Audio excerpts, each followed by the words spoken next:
Hello, everybody. This is Nahaz, and men lie, women lie, but stats don't lie. Welcome to my Boston Major Compendium predictions.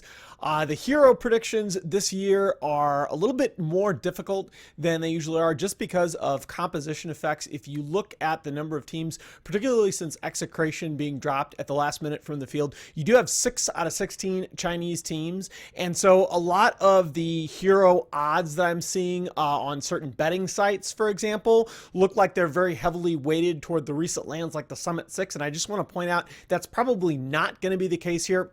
If you look at the Summit 6 picks and bans shown here on the left, that was only 2 out of the 8 teams were Chinese and 3 were NA, whereas Mars TV kind of has the opposite problem where you have 4 Chinese teams but only 1 NA. Here, it's really difficult because the predominant regions here are China and NA, which are very, very different from the kind of classic EU meta that a lot of people have in mind. So I actually think on the right here, this is problematic as well because this is DPL. This is China's sort of premier in-house league, if you want to think of it that way.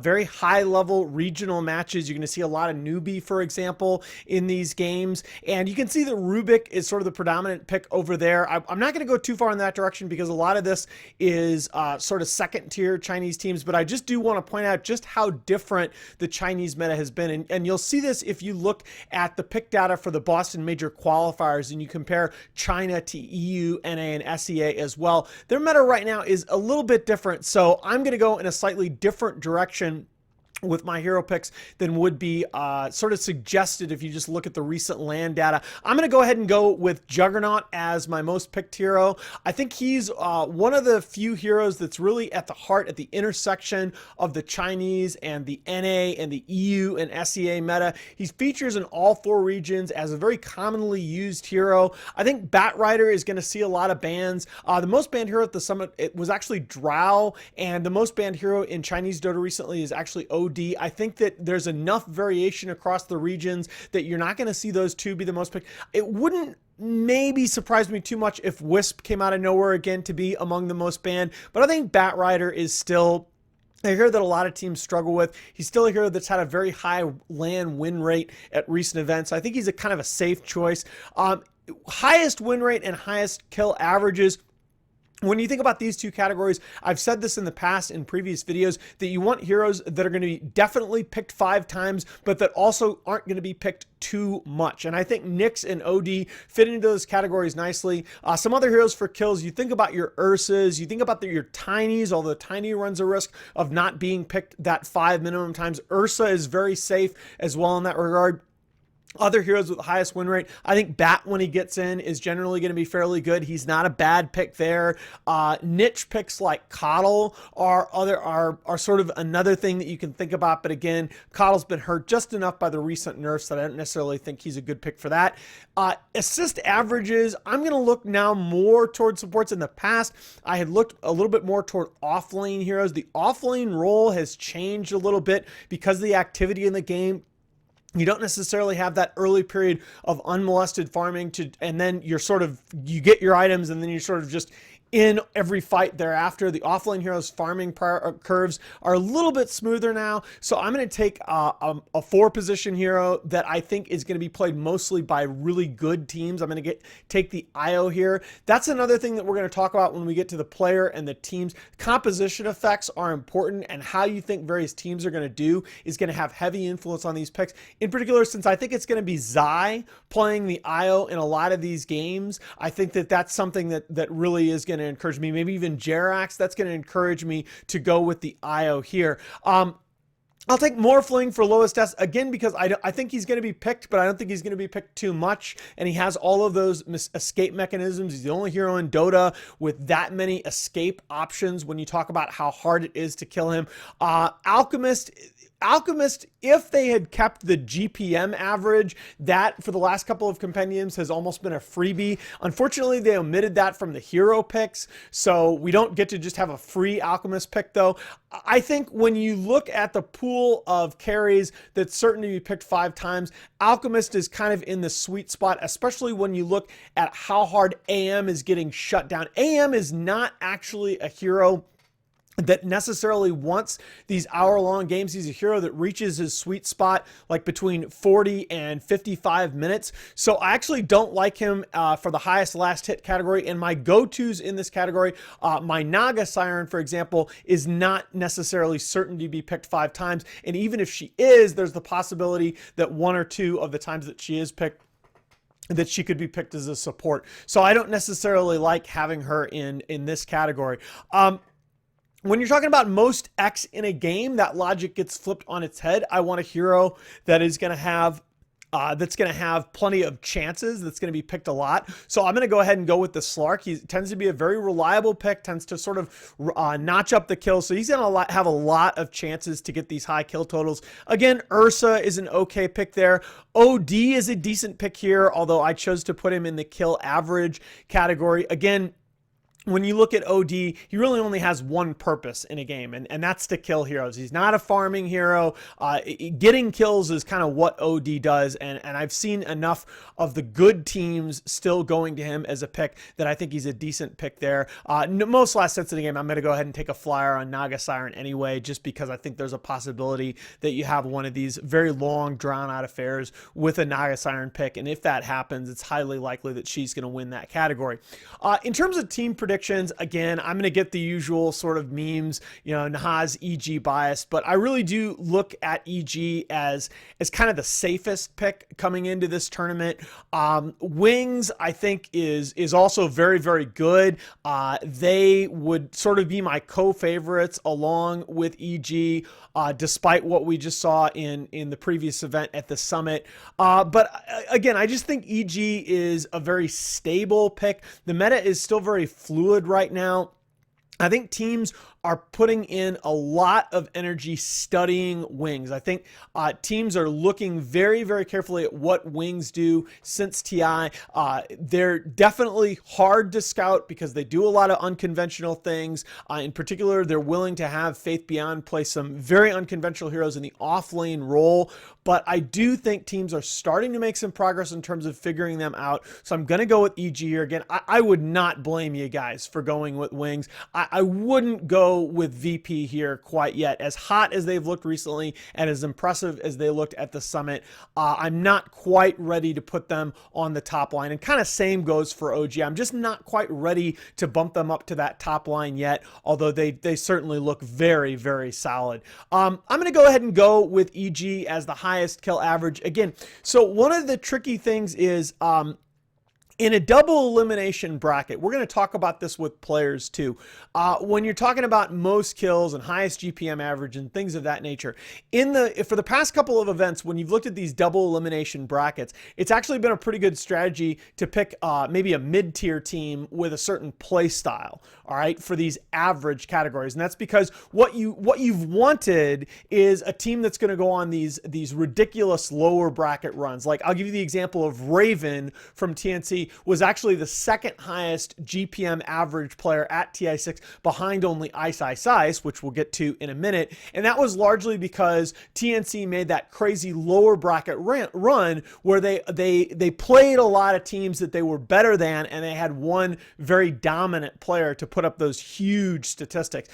Single elimination, you don't want to do that. I think you want to be safe here and you want to pick the best teams, just because when you think about it, the sort of weaker teams are going to play maybe one more series in the group phase relative to the teams that go through two series to nothing, and then they're probably going to get knocked out of that single elimination bracket. So I just don't think that there's enough extra games that are going to be played by the top teams for their statistics to kind of regress to the mean, as you often see over the course of a double elimination tournament. Like that's one of the problems. You generally wouldn't pick the favorites in this, or often wouldn't pick the favorites in this category in a double elimination tournament, because what tends to happen is that their games are only played in the upper bracket against the other very strong teams. In single elimination, I think you go ahead and you pick the teams that you think are very strong in these categories. So I'm going to pick EG for highest kills.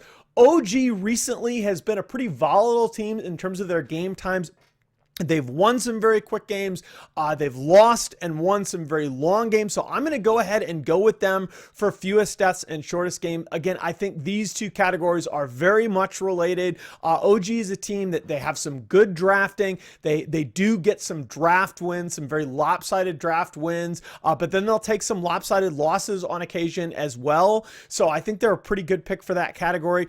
Wings is a team that when they're on can just wrap up the assists, and their play recently in the last couple of events has been a little bit more volatile than at TI6. You've seen as teams have figured them out, they've started to vary their strategies even more, and you've seen more volatility in their match lengths. You've seen them play some very short and some very long matches. So again, Wings is a decent choice in the two categories that I picked OG for.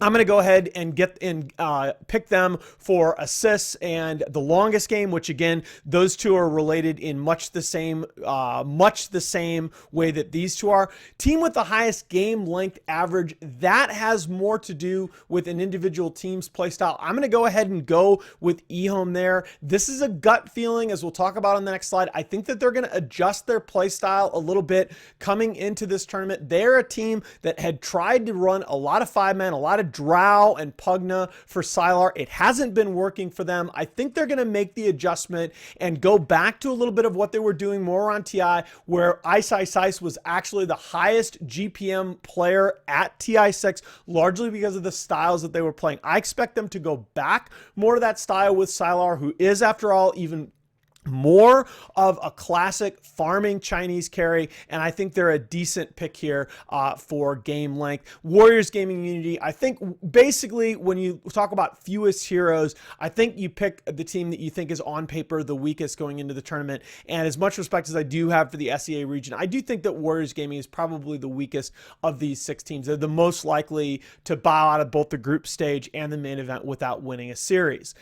Player predictions, these are guys all over the place, because again, when you talk about single limb, you talk about a lot of volatility, and again, when you talk about average categories, okay, kill average, you want to pick a very good playmaking player on what you think is going to be a top 4 team. None of this, again, avoid the temptation, for example, to pick like QO in this category, because with group stage and double limb as we had before, there was a lot of chance for these mid-tier teams, depending on the group that they found themselves in, to really feast on competition in those groups, to maybe go down to the lower bracket and make a run against some weaker teams and really run up the stats.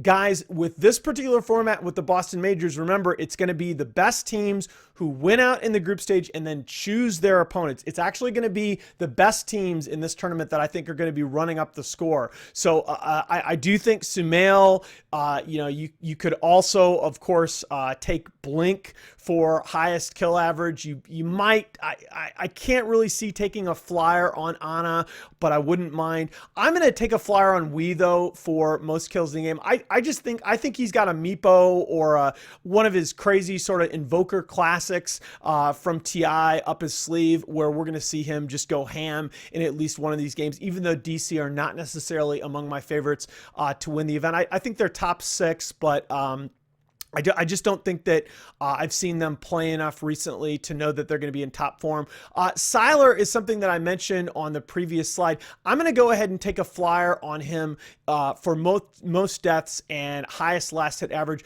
just because of I think what eHome is going to do with their play style. I think they're going to make that adjustment and go back to being more what they were around TI6, where Ice Ice Ice was the highest GPM player in that event as carry.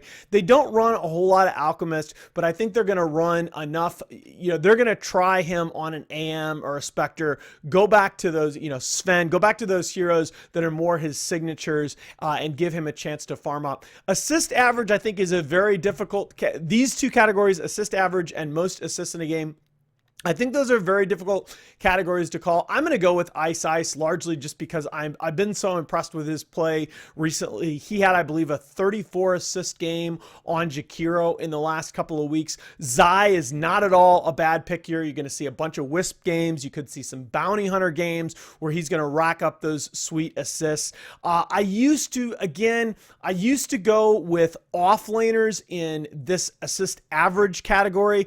I'm a little bit gun shy just because the offlane position is now so high variance relative to the other core positions in terms of their ability to get that early big item up and contribute to the game. Their farm curve is sort of smoothed out a little bit. So I'm less a fan of picking offlaners now in this position. Jerax is another player that I would look at in these two categories, but I'm going to go ahead and take Ice just because I think he's kind of incredible. Shadow, this is a tough category as well. Most last hits in a game. What Wings tends to do in the games that have gone long, which there have been more and more of recently, one of Shadow or Blink has tended to really hard farm, and the other has tended to be very aggressive and try and farm enemy heroes. I'm going to go ahead and go with Shadow just because of some of the farming performances that I've seen him put up on heroes like Juggernaut that aren't necessarily your classic hard farmers. I think he's capable of playing a long game and farming up on just about any hero. With most GPM in a game, pick your best Alchemist player. Guys, pick Sumail, pick Blink, pick maybe Ana, pick SCCC from Newbie. Pick the player that you think is going to play an Alch game and go ham. The highest GPM game of the tournament is almost certainly going to be an Alchemist, and that's part of why I think you could kind of interchange these two for most GPM in a game at most GPM average. Again, I'm going to take Sumail here and Blink here. You can flip them around if you want. And for most GPM in a game, cast your net pretty wide there. I think there are a lot of players that are capable of putting up a really good out game. Most different heroes, I think this is Faith Beyond pretty easily. I think obviously there's a lot of uncertainty about a lot of these categories, but when you talk about the sheer variety of heroes played, Wings' number one strength is really Faith Beyond's ability to play absolutely any hero at the core position in absolutely any lane situation successfully. And you combine that with two other cores that are more or less interchangeable in their roles at the 1 and 2, and they're just a very hard team to draft against. So when you say most different heroes, I'm going to go with Faith Beyond there, and I don't think that's really even close. Tournament predictions. This first category is actually screwed up, so the total number of games played in the main event, this is actually going to be, this could be as low as 31, and I believe the highest possible number is 47, maybe 48.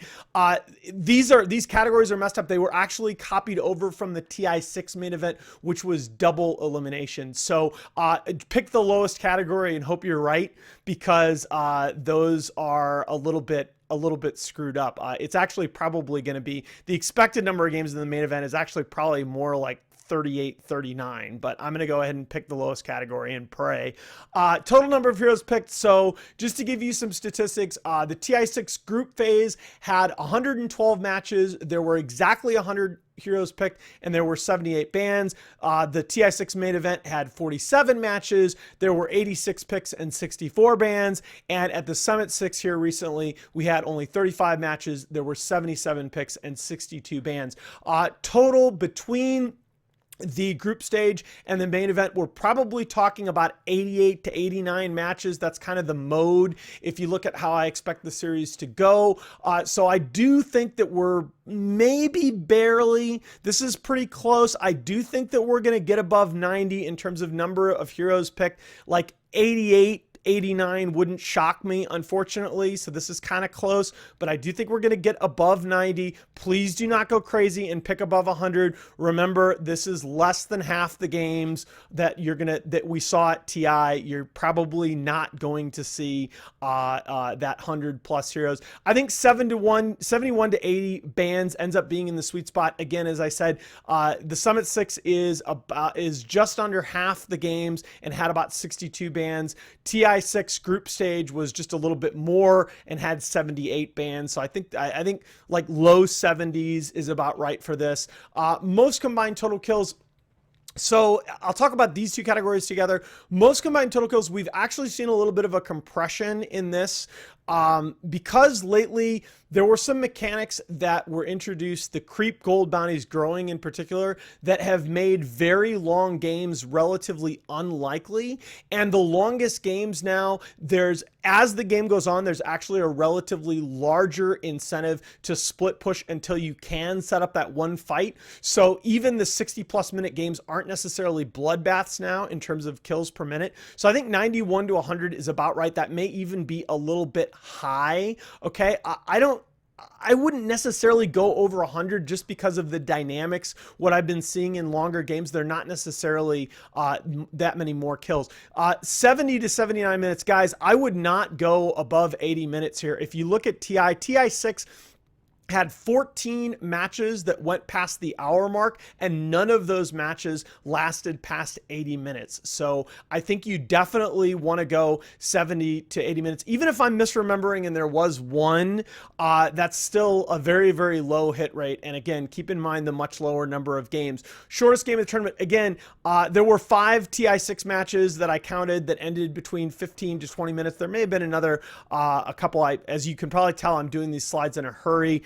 But I would go ahead. I think it's very unlikely. The shortest game at TI6 was 15:38 between Wings and Navi. So I would go ahead and take that 15 minutes as a minimum.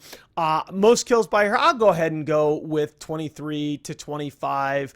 I think that there's a Wii Invoker on the main stage game in there somewhere, which I think was 21.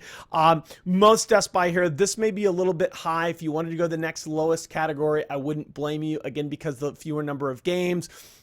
Most assists, again, we saw a 34 assists game recently by Ice on Jakiro. I think that's a reasonable number. And okay, they took away the Alchemist category in the hero picks with 1,000+ GPM. So we're going to go ahead, and they didn't take this away from us. This is very, very easy. There will be enough Alchemist picks that you're going to see somebody top 1K GPM. Okay, there you go. There you have it. Your Boston Major Compendium predictions. Good luck, everybody, on this and on the fantasy contest. Enjoy the games, and I will talk to you soon.